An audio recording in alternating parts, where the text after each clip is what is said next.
Today, I'd like to update you on the progress that the Home Secretary and I are making. And my message is this: our plan is starting to work. Before I launched my plan in December, the number entering the UK illegally in small boats had more than quadrupled in 2 years. Now, some said this problem was insoluble, or just a fact of 21st century life. They'd lost faith in politicians to put in the hard yards to do something about it. And of course, we still have a long way to go. But in the 5 months since I launched the plan, crossings are now down 20% compared to last year. That's right, crossings are down 20%. This is the first time since this problem began that January and May have fallen compared to the year before. And this progress is not replicated across the Channel. Illegal migrants entering the rest of Europe have risen by 30%. But we are not complacent because we know people smugglers are highly organised and will change their tactics if we let them. I will not rest until the boats are stopped. With grip and determination, the government can fix this, and we are using every tool at our disposal. First, I promise to work closely with our international partners, because this is a global phenomenon. There are 100 million people displaced around the world, and European countries alone saw almost a million asylum applications last year. And this international approach is delivering. Our partnership with France stopped around 33,000 last year, 40% more than the year before. I've put cooperation on tackling illegal migration on the agenda of every international summit I've been to, from the G7 and the Council of Europe to last week's European Political Community Summit in Moldova. Last week, we agreed a new action plan with Bulgaria. We began discussions on joint working with the European border agency Frontex. And in December, I reached a deal with Albania. Because last year, nearly a third of all those arriving in small boats were from that safe European country. That's delivering too. We've now returned 1,800 to Albania in just 6 months. We've gone from accepting around 1 in 5 Albanian asylum cases to now just 1 in 50, in line with our European partners. And what is the result of all of this? Well, so far this year, the number of Albanian small boat arrivals has fallen by almost 90%. This is proof that our deterrent strategy can work.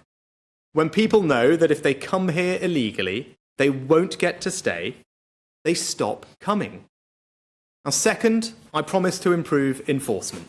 So we've doubled the funding given to the National Crime Agency for tackling organised immigration crime, and arrests here of illegal workers have more than doubled. Third, I promise to stop people spuriously using modern slavery claims to frustrate their removal. And since we started asking for basic evidence to back up modern slavery claims, the refusal rate has tripled. Fourth, I promise to clear through the backlog of people waiting for initial decision. Numbers published today show that the initial decision legacy backlog is down by over 17,000. And we're on track to clear it entirely by the end of the year. Fifth, I promised we would get illegal migrants out of hotels and into alternative sites, including military facilities. Today, I can confirm new large sites will open at Wethersfield and Scampton, with hundreds moving in over the summer and nearly 3,000 by the autumn. And while we're bringing those sites online, we're also making more efficient use of hotels by asking people to share rooms where it's appropriate to do so. We found an additional 11,500 places, which will save taxpayers an extra £250 million a year. And I say to those migrants who are objecting, this is more than fair. If you're coming here illegally, claiming sanctuary from death, torture, or persecution, then you should be willing to share a taxpayer-funded hotel room in central London. To reduce pressures on local communities, we'll also house people on ships. The first will arrive in Portland in the next fortnight, and we've secured another 2 today that will accommodate another 1,000. Finally, I promised not just to reform our asylum system, but to reform our laws. So we've introduced unprecedented legislation to make clear that if you come here illegally, you will be detained and removed in weeks, either to your own country or to a safe third country like Rwanda. Our Stop the Boats bill passed the House of Commons in weeks, despite the Labour Party voting against it at every turn. And we're preparing now, so that once any legal challenges are complete, we will be able to put this bill into practice. I'm ensuring we have more detention capacity to hold those who arrive illegally, enough court capacity to process their cases, and the planes to remove them to Rwanda. I know these are tough measures, and I make no apology for that. We cannot allow our generosity of spirit to be used as a weapon against us, or against those who are being pushed to risk their lives in the Channel by criminal gangs. Our approach is working. For the first time, crossings are down by 20%. But we are not complacent.